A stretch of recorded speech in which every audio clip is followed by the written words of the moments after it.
আসসালামু আলাইকুম ওয়া রাহমাতুল্লাহ। রামিসা আর আমাদের মাঝে নেই।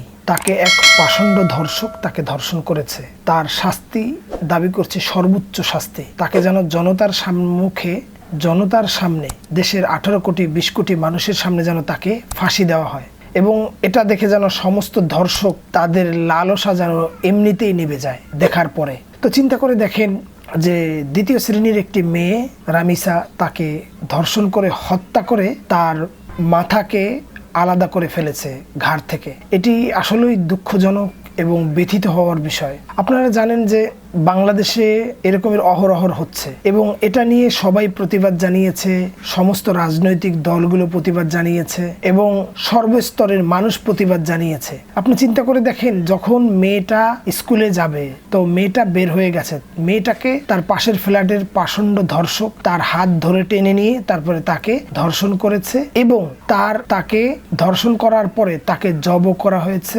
করার পরে তার দেহটাকে খাটের তলে লুকিয়ে রেখেছে এবং আপনার মাথাটাকে আলাদা করে ফেলেছে। এরপরে তার মা এটা নিয়ে খোঁজাখুঁজি করার পরে দেখে যে তার মেয়ের একটা জুতা ওই পাশের ফ্ল্যাটের দরজার সামনে। তো সেখানে সে কড়া নাড়তে ছিল। কড়া নাড়ার পরে দেখে কোনো সারা শব্দ পাচ্ছে না, দরজাও খুলছে না। পুলিশকে ফোন করা হলো। পুলিশকে ফোন করা হওয়ার পরে এই অবস্থা দেখে ওই ধর্ষক তার দেহটাকে খাটের তলে রেখেছে আর মাথাটাকে আলাদা করে ফেলেছে। এরপরে তার স্ত্রী এটা দেখেছে এবং সহযোগিতা করেছে। কিন্তু চিন্তা করে দেখেন, একটা নারী হয়ে এবং একটা বাচ্চা মেয়েকে এইভাবে হত্যা করা হয়। আসলে এই যে নারকীয় হত্যাযজ্ঞ তার চোখের সামনে ঘটেছে, তার বিন্দু মাত্র কষ্ট হয় নাই। তো এরপরে ওই পাষণ্ড ধর্ষকের জবানবন্দিতে আমরা অনেক কিছু জানতে পেরেছি, যে চাঞ্চল্যকর তথ্য দিয়েছে কিভাবে হত্যা করা হয়েছে। তো আমরা চাই বাংলাদেশে শরিয়াতের আইন রয়েছে, ইসলামী আইন রয়েছে, ওই আইন অনুযায়ী ওকে শাস্তি দিতে,